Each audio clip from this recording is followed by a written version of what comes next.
Yo, silakan ketua kelas boleh menyiapkan. Syukur mulai. Gimana kabar anak bapak? Tidak ada orang hebat. Malas itu belajar. Kalau kita mau hebat, satu-satunya caranya adalah mau hebat tapi nggak semangat belajar. Itu namanya mimpi yang tidak akan tercapai. Satu-satunya memang harus belajar.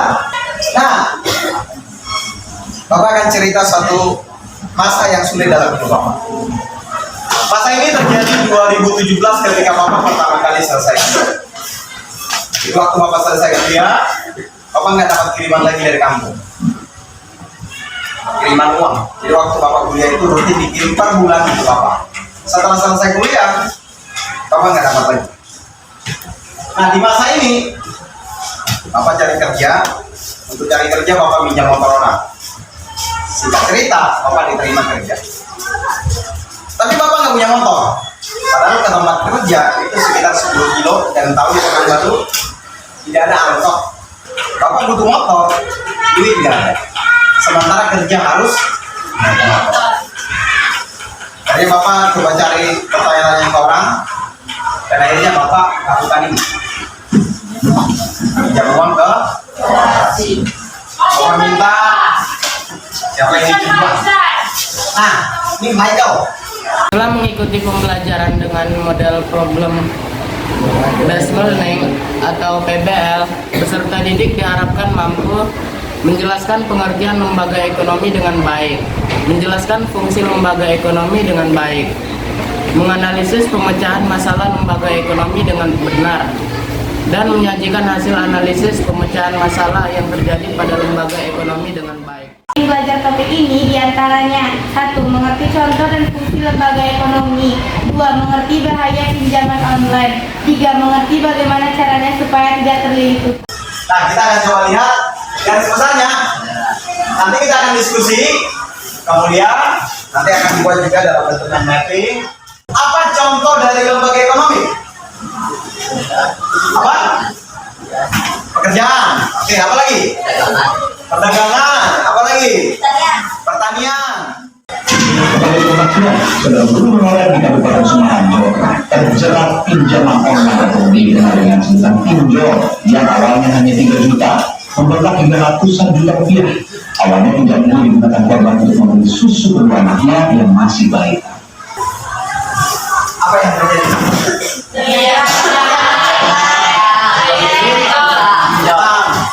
Tapi ya tidak. Awalnya berapa dia pinjam? Dan bayar? 200. Silakan boleh pindah.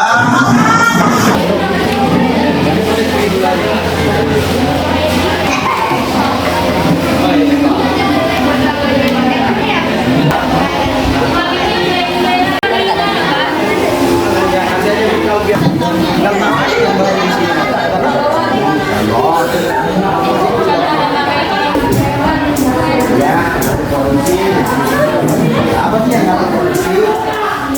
Produksi itu buat yang ngurusin tentang distribusi. Misalnya jadi.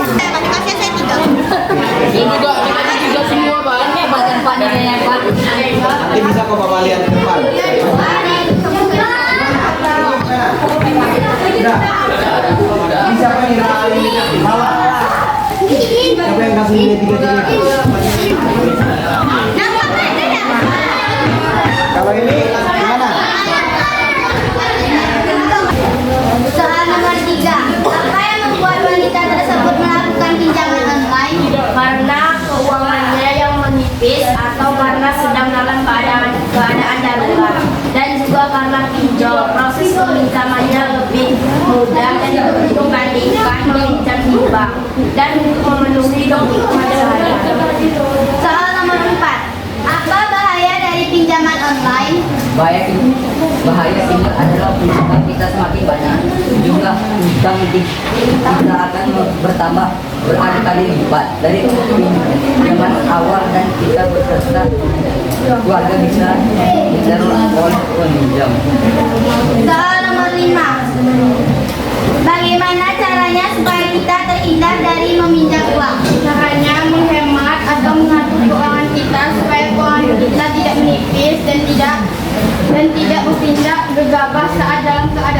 sulit dan memikirkan akibat dan pinjol, misalnya bunga dan hutang yang bisa memberatkan kita.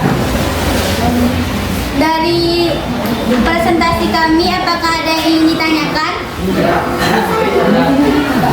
Saya namanya dulu. Saya Syamsul Ramadan dari kelompok 2 yang bertanya, mengapakah wanita tersebut meminjam uang dari pinjaman online dan kenapa tidak meminjamnya ke tetangga, ke saudara atau ke bank? Ya, masalah pertanyaannya. Saya akan menjawab pertanyaan dari Syahdan dari kelompok 2. Wanita tersebut meminjam uang melalui pinjol karena pinjol cara peminjamannya lebih mudah dari bank dan duitnya lebih cepat cair dan lebih cepat bisa digunakan. Nah, kira-kira dari masalah tadi, masalahnya adalah pinjol. Gimana sih solusinya supaya kita nggak pinjam? Tadi jawabannya Bapak suka, bagus-bagus tadi. Cuma masih malu-malu nyampaikannya. Gimana solusinya supaya kita nggak terlilit utang? Kerja keras, pandai-pandailah menghemat, jangan boros, nabung. Apa? Nah, ini yang paling Bapak suka. Beli barang sesuai kebutuhan. Jadi kesimpulannya belajar hari ini adalah apa kesimpulannya? Jangan minjam uang, khususnya pinjol. Kenapa? Karena bunganya besar, kamu bisa makin banyak. Sekarang Bapak minta ambil satu lembar aja, bagi 2 dengan temannya, supaya jangan banyak-banyak. Jadi gimana dengan teman kelompoknya hari ini, senang? Ya, yang pasti gimana pun pembagian kelompoknya akan ada yang senang dan tidak. Tapi bagaimana kita bisa belajar menerima teman yang tidak sefrekuensi. Nah, sekarang kira-kira kalau kita kasih bintang belajar kita hari ini, 3. ada yang kasih bintang 2? 3. Bintang 3? Bintang 4? Coba semuanya sama-sama. 1, 2, 3. Langsung bintangnya. Gak apa-apa lah, 2 pertemuan lagi ya.